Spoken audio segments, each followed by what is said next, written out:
கேட்கலாமா? யாருக்கு எதிரான தானே கேட்கிறீங்க? வேற யாரு? மறைமுக உறவுக்காரர்களான பாசிச பாஜகவும் பாய்சன் திமுகவும் தான். மாண்புமிகு பிரதமர் நரேந்திர மோடிஜி அவர்களே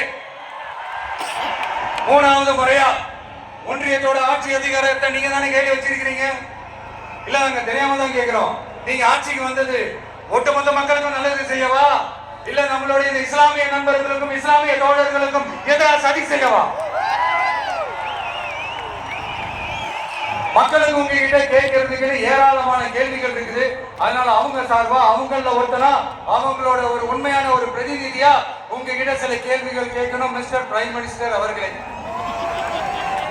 நம்ம தமிழ்நாட்டு மீனவர்கள் கிட்டத்தட்ட ஒரு 800 பேருக்கு மேல இலங்கை கடற்படையால தாக்கி அழிக்கப்பட்டிருக்கிறாங்க. அதை கண்டிக்கிறதுக்காக உங்களை பெருசா எதுவும் செய்ய சொல்லல, சின்னதா ஒண்ணு மட்டும் செஞ்சு கொடுங்க. இனிமேலாச்சும் எங்களுடைய மீனவர்கள் பாதுகாப்பா இருக்கிறதுக்காக இந்த கச்சத்தீவை இலங்கை கிட்ட இருந்து மீண்டு கொடுத்துருங்க, அது போதும்.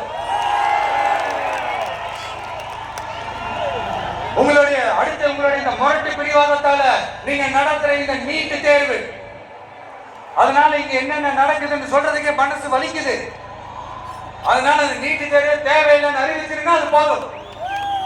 சேகரிகளா திரு நரேந்திரபாய் தாமோதர் மோடிஜி அவர்களே, எங்களுக்கு என்னென்ன தேவையோ என்னென்ன நல்லதோ அதெல்லாம் செய்ய மாட்டேங்கிறீங்க. ஆனா ஆட்சி அதிகாரத்தை மட்டும் கையில வச்சுக்கிட்டு மக்களை ஏமாத்த நேரடியாக ஒரு பாசிச பாஜக அடிமை கூட்டணி ஒண்ணு.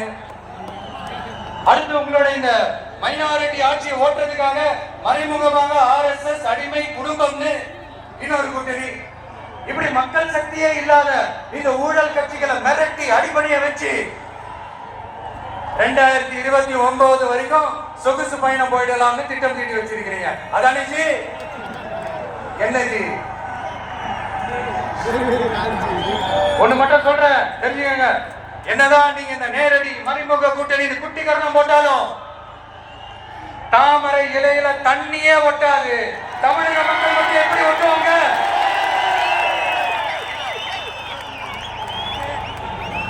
இங்க ஒரு MP சீட்டு கூட தரலன்றதுக்காக தமிழ்நாட்டுக்கும் தமிழ்நாட்டு மக்களுக்கும் எதுவுமே செய்யாம ஓரவஞ்சனை செய்யுது ஒன்றிய பாஜக அரசு. சங்கம் வச்சு தமிழ் வளர்த்த மண் இந்த மதுரை மண்.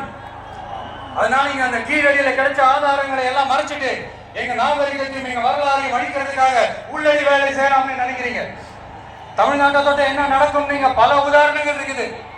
அதனால இதையெல்லாம் மறைச்சிட்டு எங்க மக்களை ஏமாத்திடலாம்னு மட்டும் நினைக்காதீங்க. மத நல்லிணக்கத்திற்கு பெயர் பெற்ற இந்த மதுரை மண்ணிலிருந்து சொல்றேன், உங்க எண்ணம் எல்லாம் ஒரு நாள் மீதேறாது.